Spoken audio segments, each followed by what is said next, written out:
I'm going to try to quickly kind of run through this content. A quick inquiry or thought thread, right? Are we battle ready or are we chattel ready, right?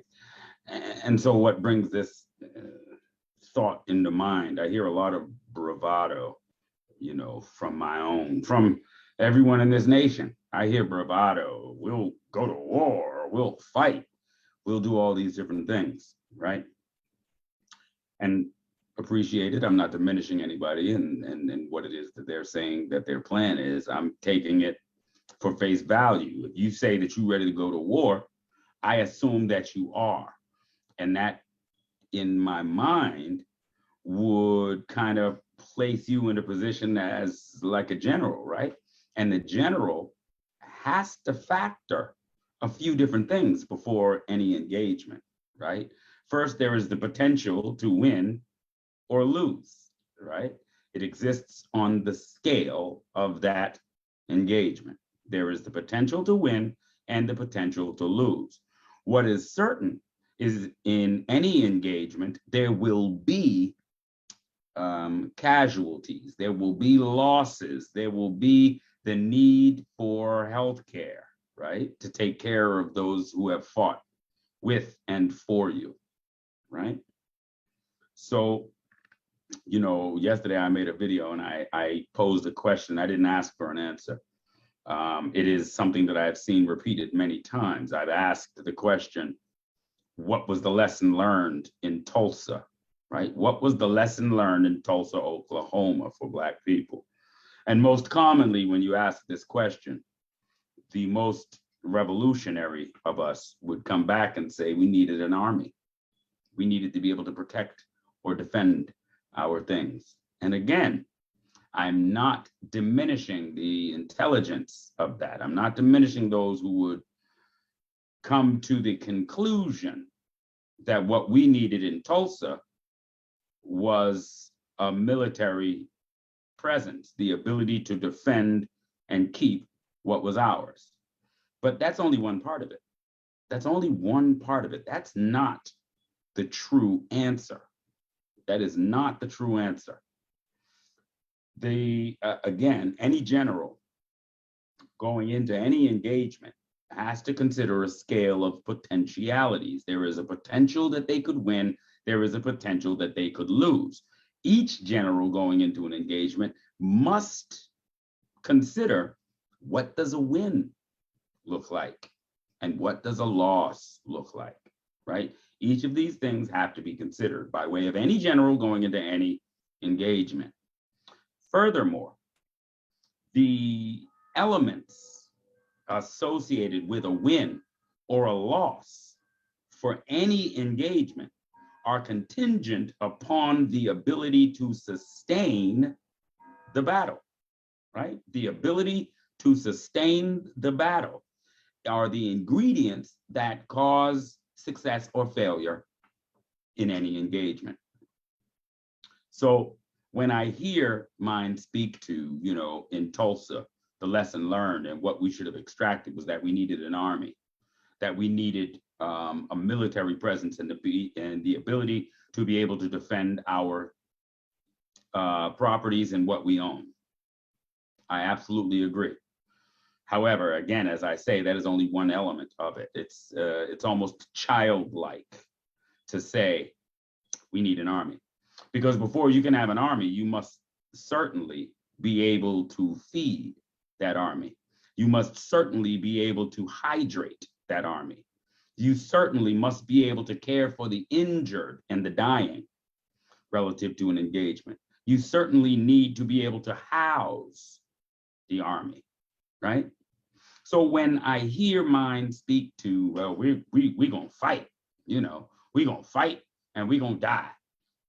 I hear you, and I'm proud of the fortitude that's required for a man to even utter those words.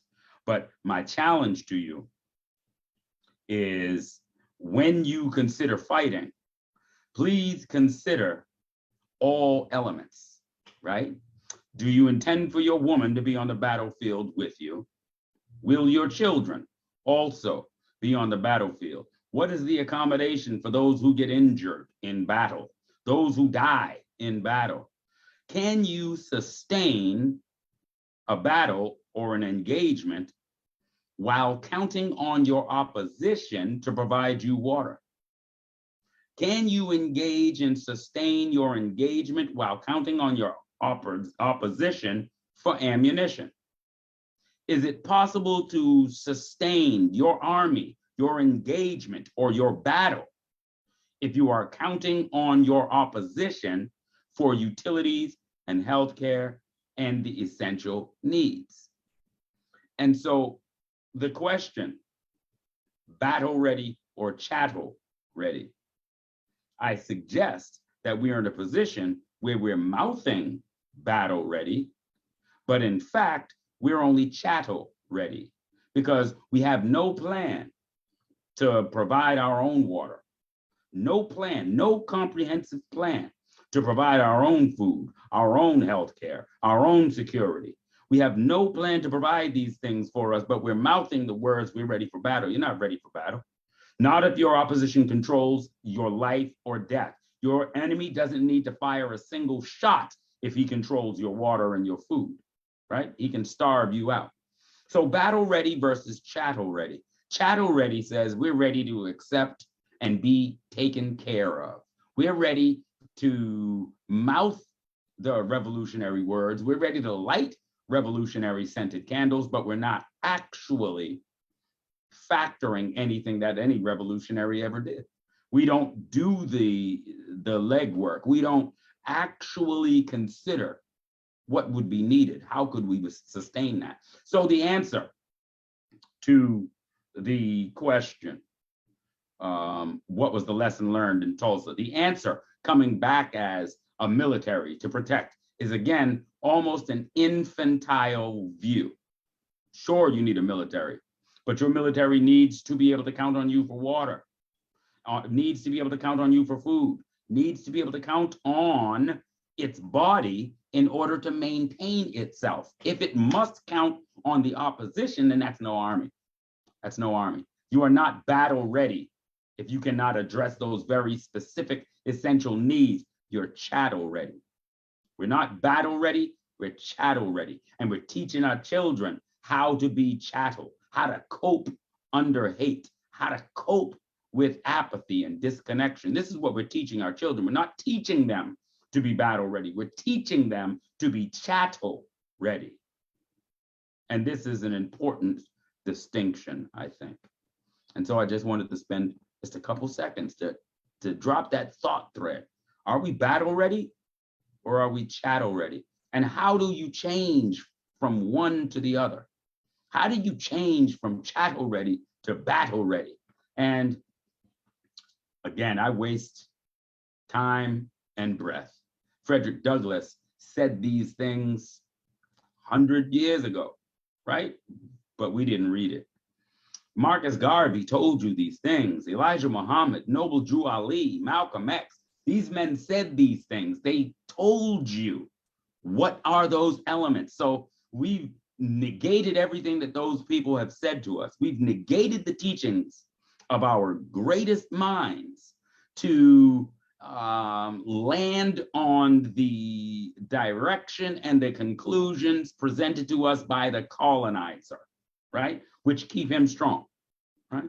Our forward plans, our forward intention is predicated upon him always being there. So we take for granted the water, the food, the healthcare, we take for granted all those things. And then we say we're going to go do battle. Do battle for what?